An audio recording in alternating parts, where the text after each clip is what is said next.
Nag-uulat mula sa shore na kasing pretty ko. Bringing you the latest and greatest. And diving deep into the cool waters of BLs and GLs. And every kind of love there is. We are the Shippers. Sail with us as we watch our favorite queer love stories. And update you about the latest every week. Kaya tara, sakay na as we sail the open seas. With new episodes Mondays and Wednesdays on all major podcast streaming platforms. Sakay na you. Let's go.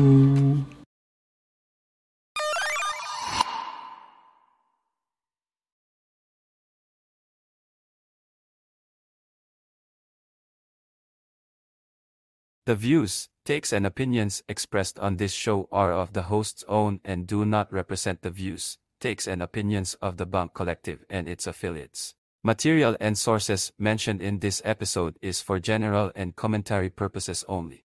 This episode might include strong language and may not be suitable for children. Listener discretion is advised.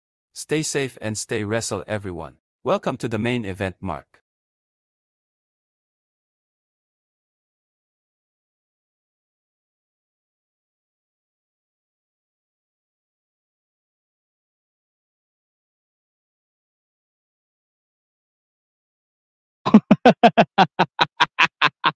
Naka-mute pala ako, pambihira ka talaga ako. Ayan, thank you very much for joining us here on our live stream. Kahit medyo hindi nakikisama yung camera ko as we speak. Ayan, welcome to your Bug Collective official wrestling podcast. This is the main event Mark podcast. Again, my name is Angelo Penera here on the live. Pasensya na guys, I have to fix this. Kasi naiilang na rin yung camera ko. Ayaw niya makisama sa akin, apparently.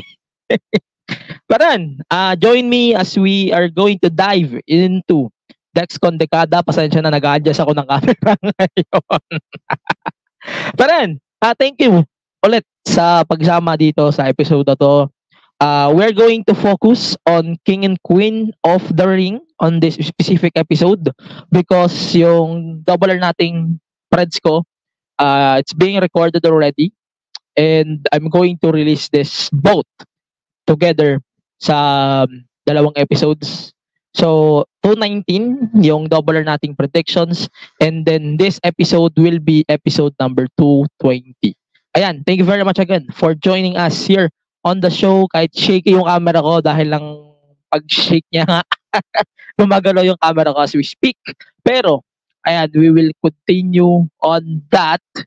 Pag hindi na-tolerate ng camera ko, ayusin ko talaga. Pasensya na guys habang nagla-live tayo with progress. Pero for the meantime, kailangan ko na talaga. Sandali lang.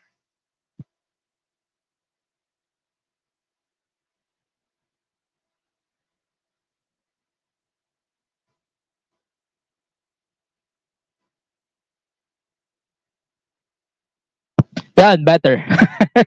Ayun, thank you again for joining us here on the live. Again, ulitin ko na lang yung intro ko para di na magulo. Thank you very much for joining us here on the main event Mark podcast. My name is Angelo Penera here on the studio. Ang init, pasensya na. Pero it is what it is. And umuulan na nga sa labas. Yes, I'm glad na umuulan pero still hindi pa rin sapat yun. Karan, thank you for making this Saturday live streams your fixed post or pre-pay-per-view, PLE, whatever naman tawag nyo dyan, habit habang nag-aantay kayo sa Dexcon Dekada na mag-umpisa doon sa may Green Hills, Makati. Green Hills, Makati. Yan na nga, sinasabi ko, Makati na ako ng Makati. San Juan kasi yun, San Juan. Ayan, nalilito na ako. Pero yun, hindi na akong papatagal, ulitin ko na lang, we are going to focus on King and Queen of the Ring on this specific live stream as napag-usapan na natin sa parating na episode later, yung episode natin for double R natin, we will talk about that deeper. And para lang mapag-usapan natin ng mas mahaba din yung Dexcon Dekada, we're going to talk about that in a moment. But for the meantime, since andito na lang din tayo sa live stream, let's promote some stuff bago tayo magpatuloy. Tomorrow na nga pala ang Dexcon Dekada. Sa mga manonood, ingat kayo. Palakas ang ulan, sana hindi kayo mabasa. At magkita-kita tayo tomorrow sa Brawl Pit Bulusan. And I expect you guys and I will see you there tomorrow on Dexcon Decada. Papakita ko lang yung cards for tomorrow. I'm really excited to this. And I hope you guys are the same. Sana mo panood nyo to. Kung di nyo man nabili yung tickets for the show, sana mo panood nyo ng live pa din sa video on demand pag nilabas na ng Dexcon. I swear, this is going to be a banger event. And ito yung event na hindi nyo mamimiss in my own honest opinion. Again, thank you very much, Dexcon, again, for inviting us here on the main event and for giving us the biggest card in pro wrestling history in the Philippines. So, yun lang muna. Sa ngayon, ang focus natin, obviously, it's King and Queen of the Ring. I know, naninibaguhan ako sa gantong setup and naninibaguhan din ako on the things that I have right now. Medyo shaky yung ano ko dahil medyo hindi maganda yung ayos ko. Pero yes, it is what it is. We will continue on that in a moment. And sa visuals, focus na lang kayo muna. So, ulitin lang natin. Meron tayong programming changes today. So, Double or Nothing will take place on Sunday, May 26. It will be televised exclusively on Thriller TV if you're from the Philippines, BR Live, and also Thriller TV pay-per-view if you are watching it from the United States and Canada. Also, in-announce na rin ng AEW that they're going to air this pay-per-view live on the zone in some countries. And the rest of the world, meron kayong iba-ibang broadcaster na mapagpapanooran ng Double or Nothing. So, you should watch it. And here on the main event, Mark, we decided to separate this PLE or pay-per-view away from the upcoming WWE PLE, which is King and Queen of the Ring. So we are going to talk about this show in a moment. We are going to release the episode na mas mahaba, pero we will dive into it fastly. Pero hindi ko nahabaan yung talks natin dito sa King, sa Double or Nothing. And also, of course, para lang mabigyan kayo ng konting news habang nag-aantay. Ayan, so SummerSlam 2026 is now official. So Minneapolis na nga pala ang venue for SummerSlam 2026 in case you missed it. So, tong show na tong parating, it's going to be a 2-night event. Yes. 2 days. Nafe-feel ko tuloy kahapon pa na consolation prize talaga to. Since the beginning, consolation prize naman talaga tong show na to. So it is what it is. Consolation prize talaga to ng hindi pag-host ng WrestleMania. Pero napapaisip pa rin ako, sino kaya mag-host ng WrestleMania 42 and also possibly SummerSlam 2025. So we will find out that later on while we are providing this information. So SummerSlam is set on August 1 and August 2, 2026. And this might be the first PLE. Hindi ko sinasabing hindi ko pinapangunahan pero posibleng ito yung maging first PLE under the Netflix deal sa United States. So 2026 pa kasi yung tapos ng broadcast rights ng Netflix Peacock sa United States. So we will focus on that later on pagka meron na tayong information. And also pag napanood na natin yung laban ni Mike Tyson tsaka ni Jake Paul. So magkakaalaman tayo, maganda ba talaga yung magiging output for Netflix. Doon tayo magkakaalaman panigurado. Pero yes, you heard that right. SummerSlam is set on August 1 and August 2. Alam niyo na siguro kung kailan kayo makakapag-leave. Ako kasi hindi. Ayan. So sorry guys. Napindot ko yung maling graphics. Pero yun. Ako, ang opinion ko lang on SummerSlam 2026 and announcing this show in advance, 2 years in advance, medyo andun na ako sa part na consolation prize lang talaga to ng SummerSlam ang hindi pag-host ng WrestleMania. So, it's kind of sad for me. But like what it is, medyo masakit. Medyo masakit na hindi sila makapag-WrestleMania. Pero at the same time, okay na din na sila yung posibleng unang stadium na buong capacity ng stadium mapuno nila just for this specific PLE. And this promotion ng SummerSlam as a PLE na 2-night event, not only WrestleMania, that means something pa ng mas maganda kumpara sa first idea nga ng SummerSlam na one-time or one-night event lang, then meron ibang events na mangyayari nga. So, ulitin lang natin yung balita. SummerSlam is set on August 1 and August 2 sa US Bank Stadium in Minneapolis, Minnesota. Ayan. Magmarka na kayo ng kalendaryo habang maaga pa. Pero we will focus on that later on, and once more details are available, we are going to talk about more of that soon.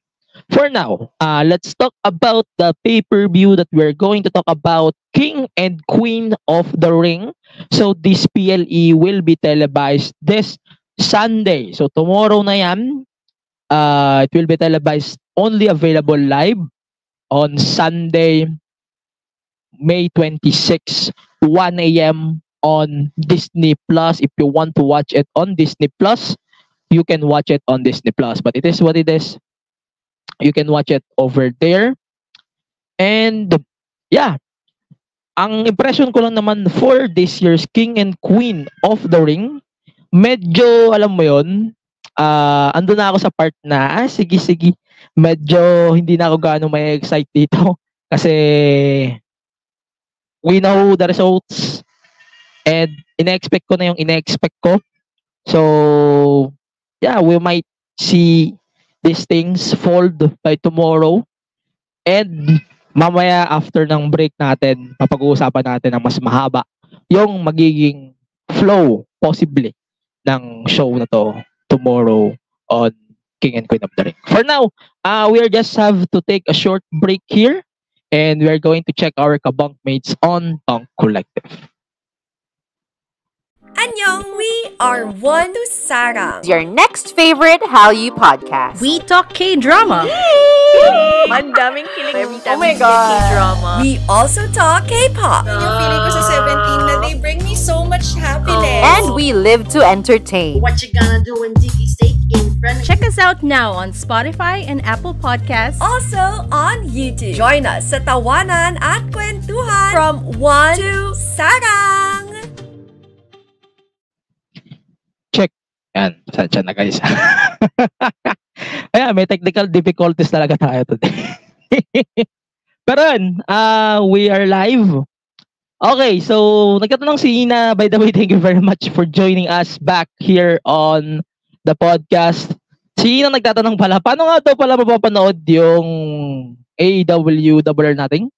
So yes, we have the rights on Thriller TV. So as far as I know, nag-promo sila recently na makakuha ka ng 3 shows, which is Dynasty, Forbidden Door, Double or Nothing for 2,500 if nag-subscribe ka through Thriller TV plus yung kanilang ba't tawag dito? One tawag doon? Yung AEW Plus, yan, yung AEW Plus, ayan. So, ganun po ang way on how you can watch AEW pay-per-views here in the Philippines. AEW used to air these shows on Premier Sports and Top Sports, Top Go, now known as Blast TV. Pero since they are now exclusive broadcaster of the WWE, medyo imposible na siya. Ayan. So, thank you, Ina, for asking this. And actually, di ko rin alam eh.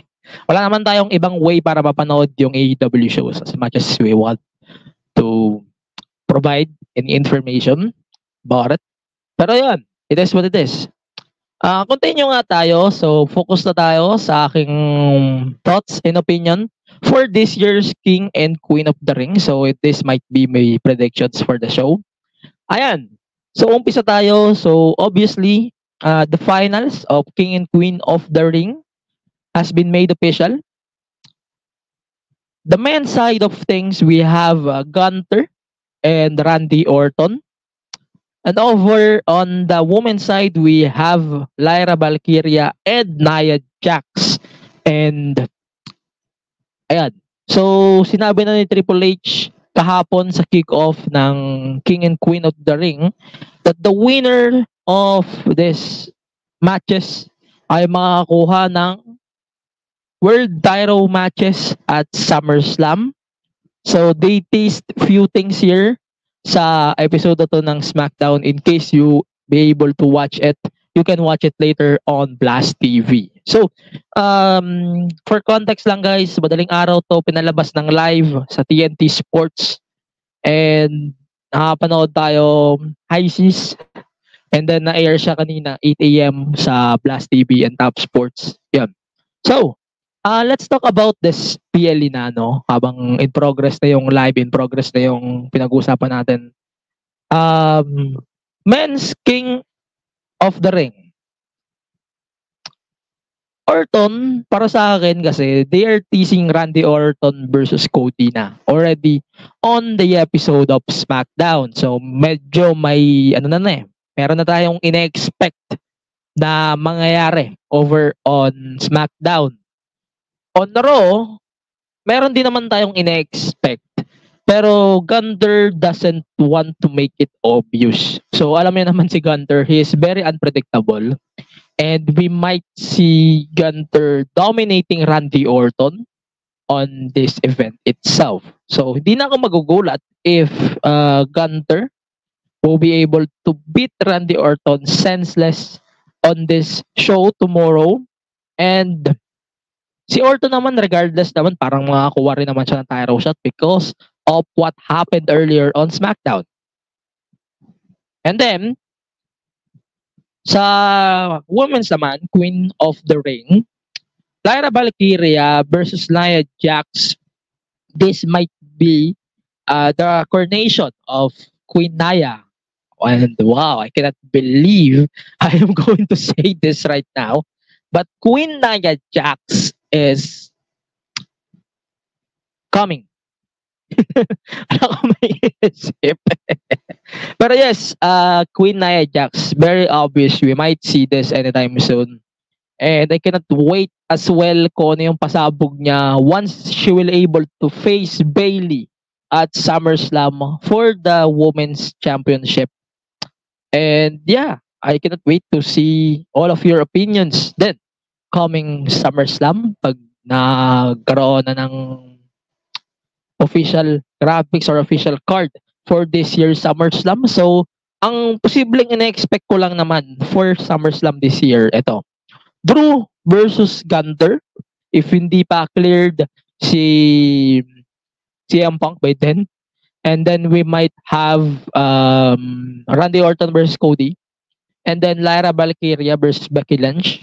And then posible din Nia Jax versus Bayley for the women's title and their titles respectively. It is what it is. And regardless naman, parang panalo na silang apat eh. Formalities na lang yung abangan natin. In the coming weeks and the coming months, pag nagkaroon na ng official declaration on the happenings na mangyayari in the few weeks time sa SummerSlam. And then, continue na tayo sa mga pag-uusapan pa natin. So let's focus on this na.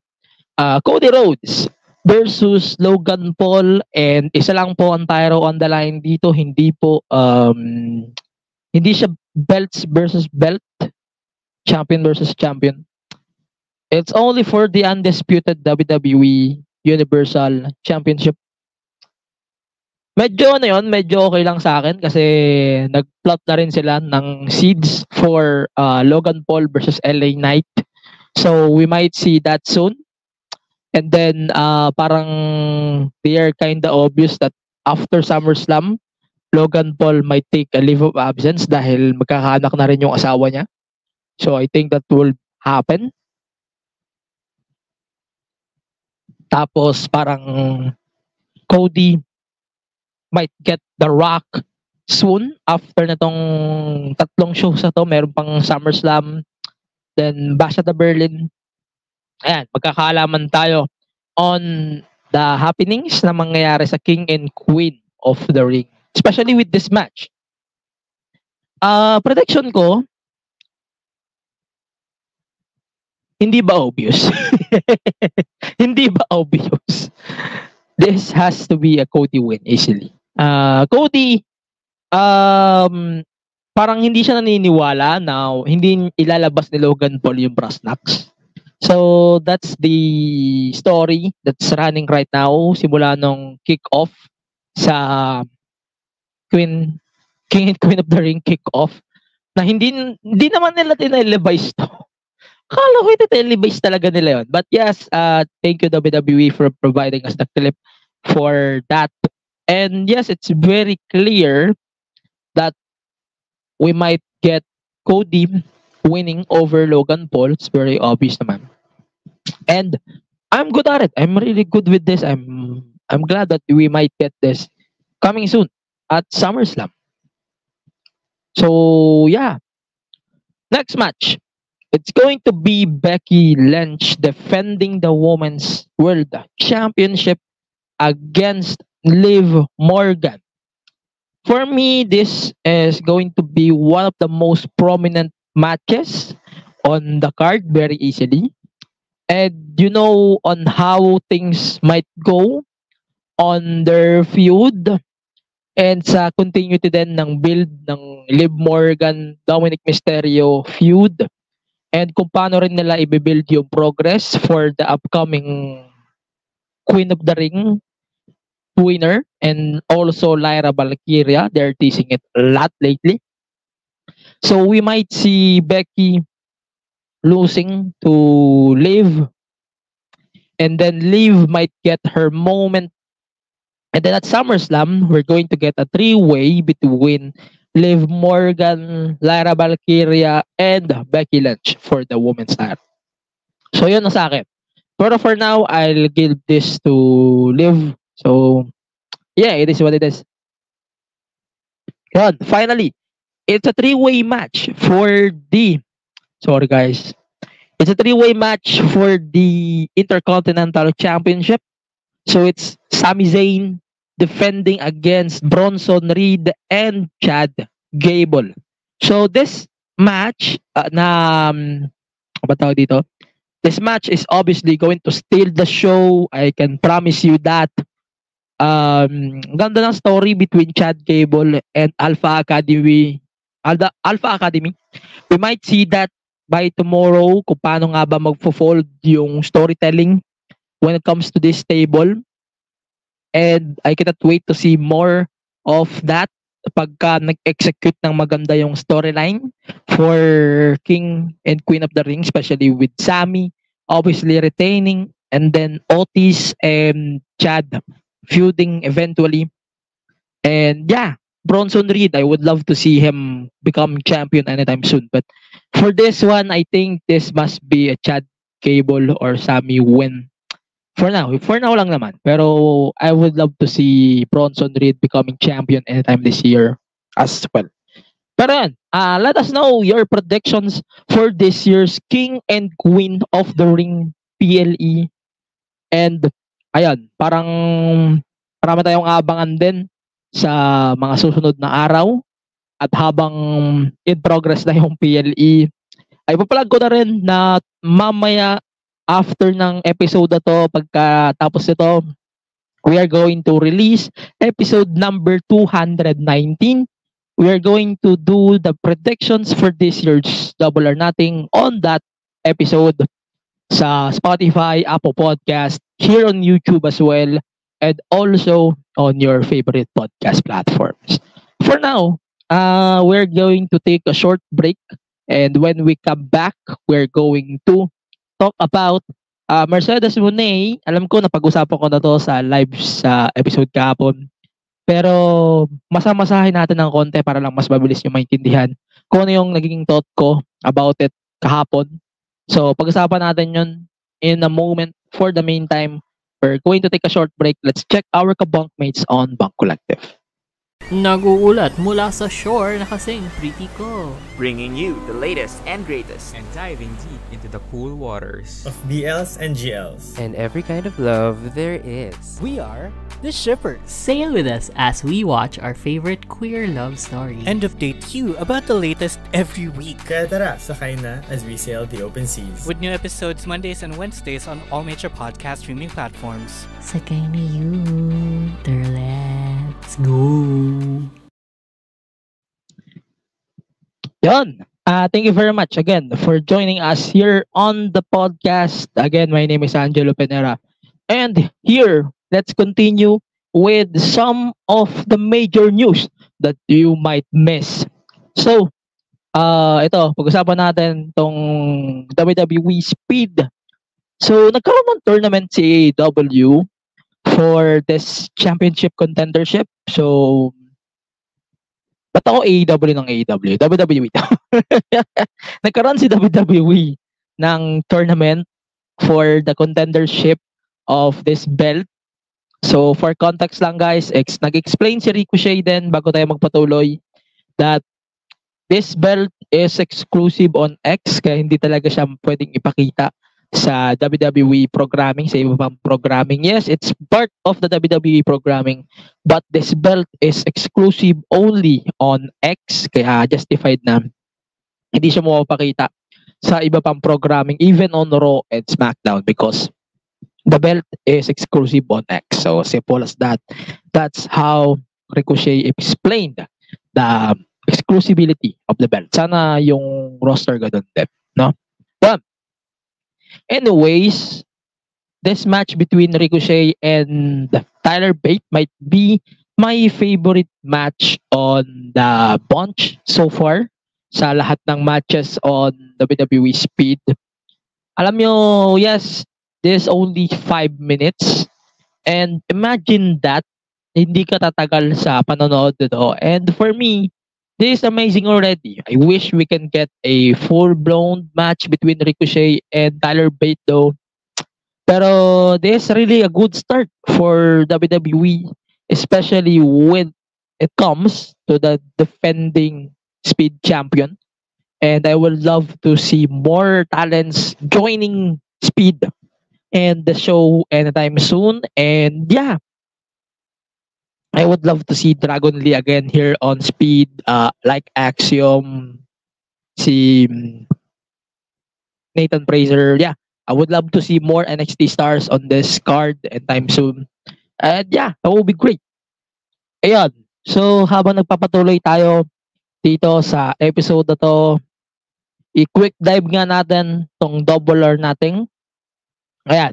So, we have this triple main event advertised already. So, sa mas mahabang commentary about the whole card for Double or Nothing, you can tune in to the upcoming episode that we're going to release in a few moments here on the main event. But for the meantime, I'll talk about this short and para maikli din yung magiging thought ko. So, based on this card alone is amazing. May nadagdag pa dyan, obviously. And I cannot wait to watch this show as well on Monday, Manila time. By the way, this show is available here in the Philippines through Thriller TV. So that's the only way you can watch AEW Double or Nothing on Thriller TV. Yun, para lang mag-continue tayo guys, let's do a recap of my predictions for this year's Double or Nothing since usapan na natin to on our exclusive episode later on our podcast. So, Orange Cassidy versus Trent Beretta. Para sa akin, it should be Orange Cassidy. Hindi naman kailangan manalo ni Trent dito. And it doesn't show then the potential na manalo si Trent. Para sa akin lang naman. Then also we have Jon Moxley versus Konosuke Takeshita for the IWGP Heavyweight title. Yes, it's a contendership match. Kung naman tawag nyo dyan, championship, eliminator, whatever. It's still a number 1 contenders match. It's stupid.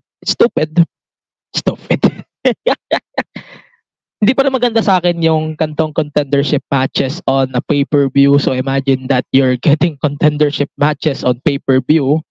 But regardless, sinabi ko na to, it should be a Konosuke Takeshita win. Pero I don't really expect that Konosuke Takeshita might win on this match. Yeah. Then, also, Roderick Strong versus Will Ospreay. I think I mentioned this on the episode that I don't think there's going to be a short reign for Will Ospreay. Kasi ang gusto ko talaga with him, he fighting for the AEW title. But I don't know why they are putting him on this title picture, but I might expect na manalo si Will Ospreay just to eliminate further the progress then noong Undisputed Kingdom storyline that they currently have on their platform. So, ayun, para sa akin lang, para lang magtuloy-tuloy yung progress ng build na yun for Undisputed Kingdom, I should mention na mananalo talaga dito si Will Ospreay.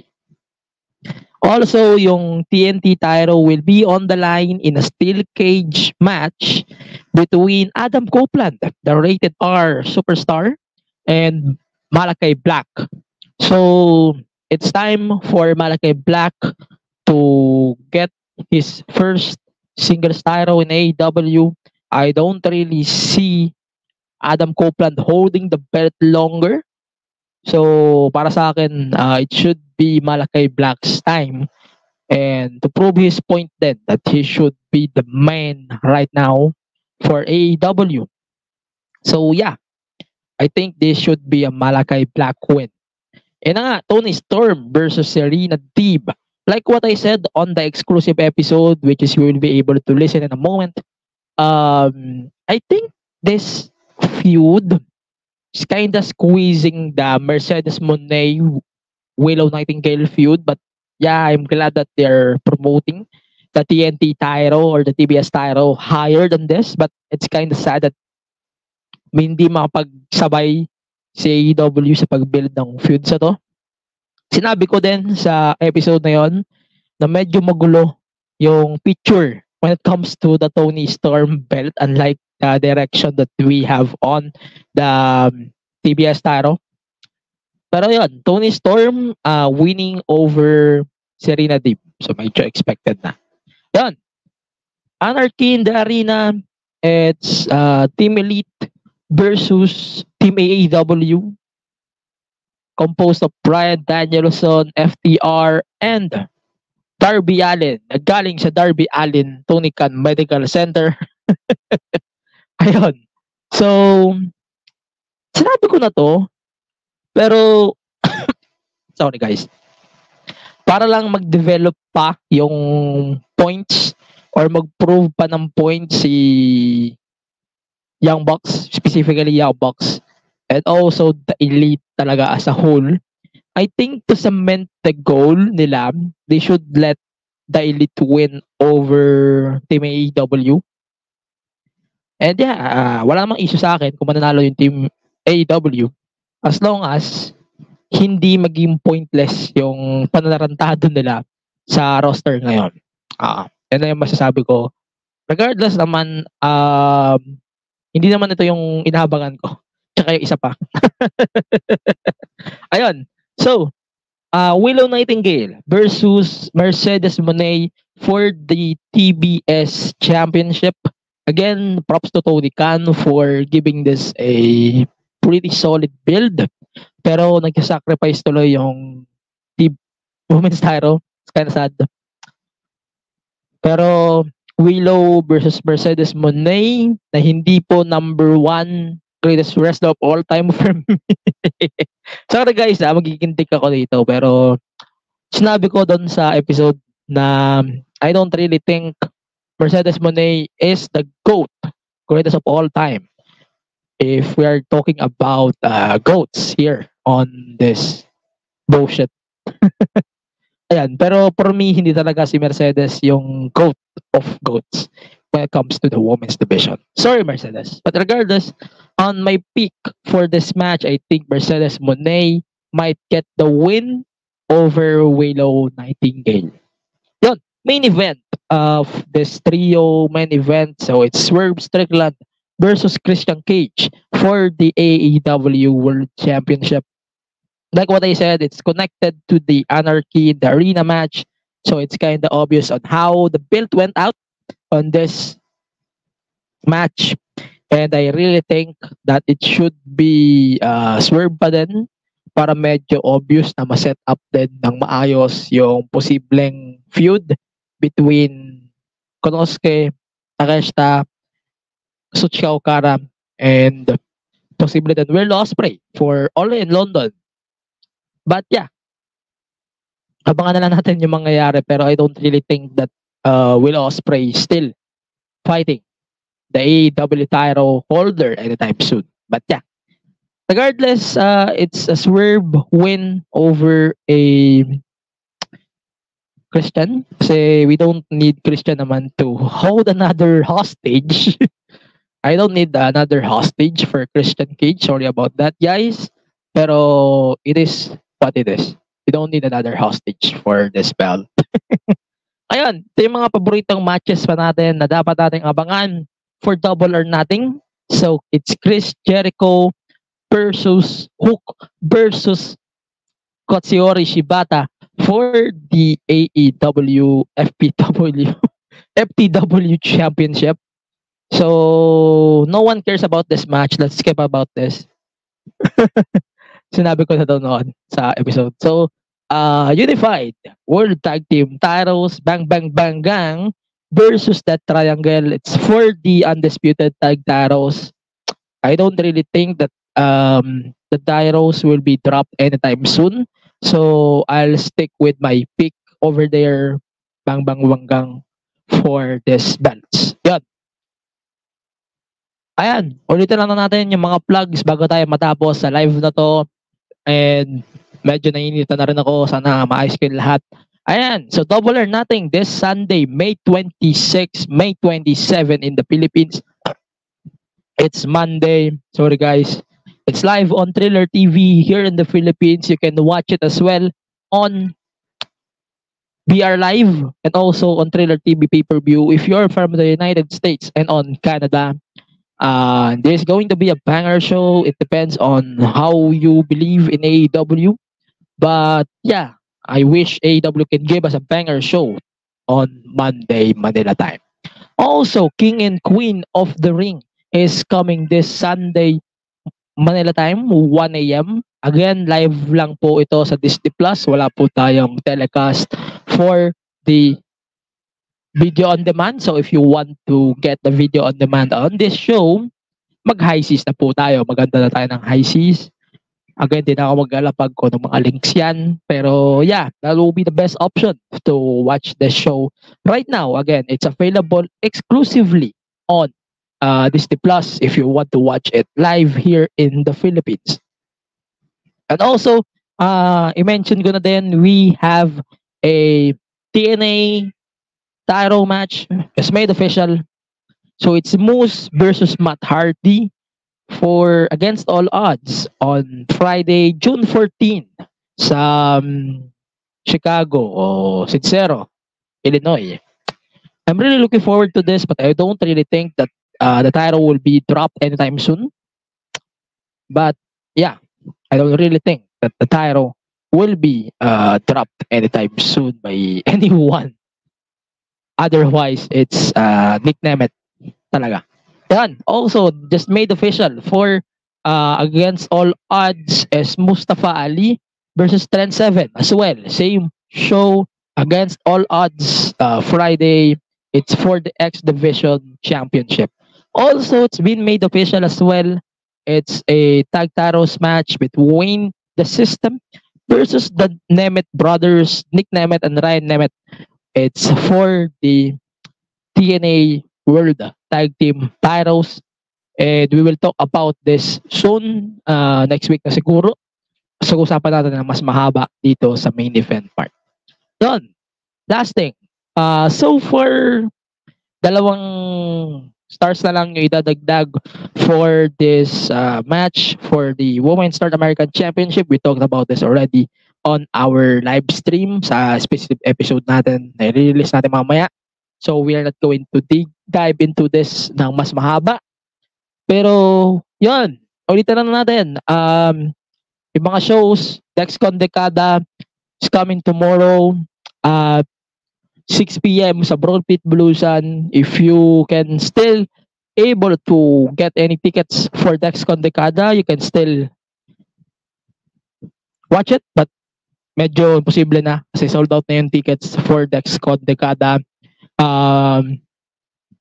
Meet and greet will be in progress in just a few moments sa Green Hills in San Juan. So if you want to watch it on the collective page in San Juan City sa Green Hills, ayan. So that will be an opportunity to watch the main event, Zack Sabre Jr. versus Jake De Leon of Oro Plata Mata. Ayan. So again, thank you very much, Dexcon, for giving me an opportunity to cover the show again. We are one of the official media partners of Dexcon Dekada. Yan. So, for the meantime, that's it for our episode this week. I hope you can follow and support this episode on Spotify, Apple Podcast, Google Podcast. Wala na nga palang Google Podcast. Sa YouTube din, and also on the other podcast platforms. You can search the main event mark.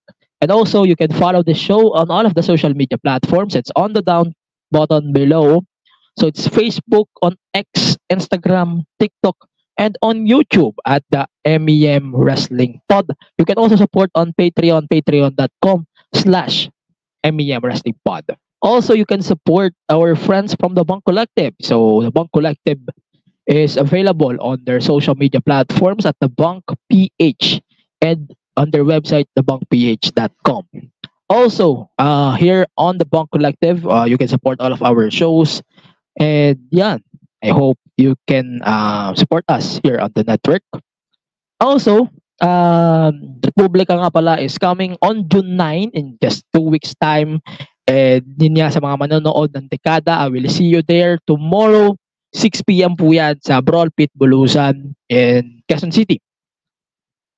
With the main event, pero yeah, I'll try to dive into this card just real quick. So therefore, makahabol tayo sa isang oras. Yan. Tong card nga pala ng Dexcon Dekada is set for tomorrow. And it's going to be huge. I swear to God, there's a card that you should never miss if this show will be released on video on demand soon.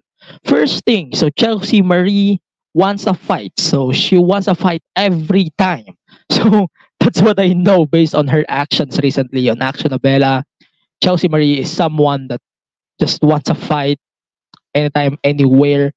So you don't mess with Chelsea Marie or otherwise, baka sampalin ka na naman yan.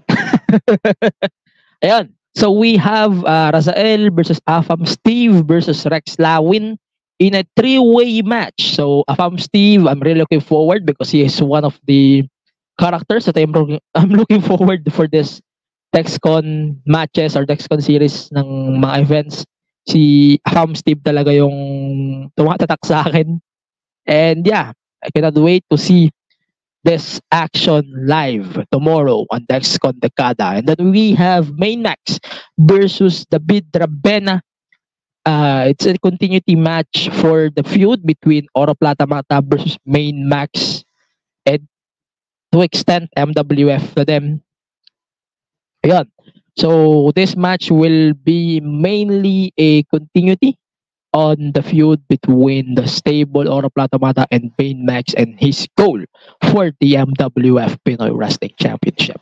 Also, it's going to be a one-on-one match between Fabio Makisig and Jomar. Ito yung dalawang bata ni Tajiri. Regardless on who wins here, the important thing about this is imagine you are getting the Tajiri Rob.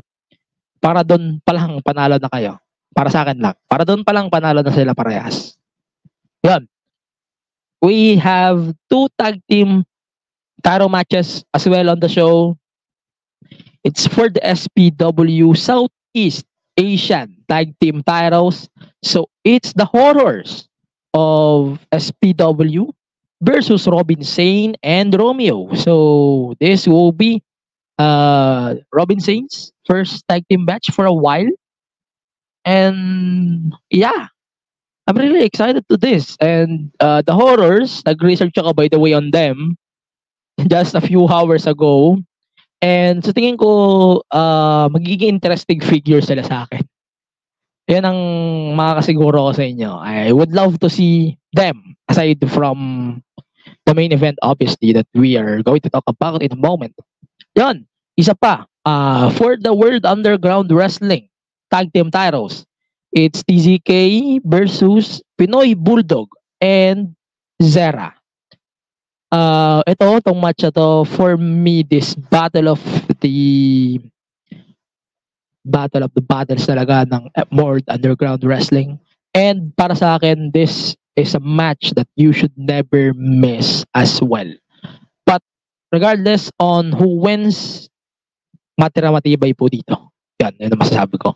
Then, main event, obviously, an international dream match. Jake De Leon versus Zack Sabre Jr.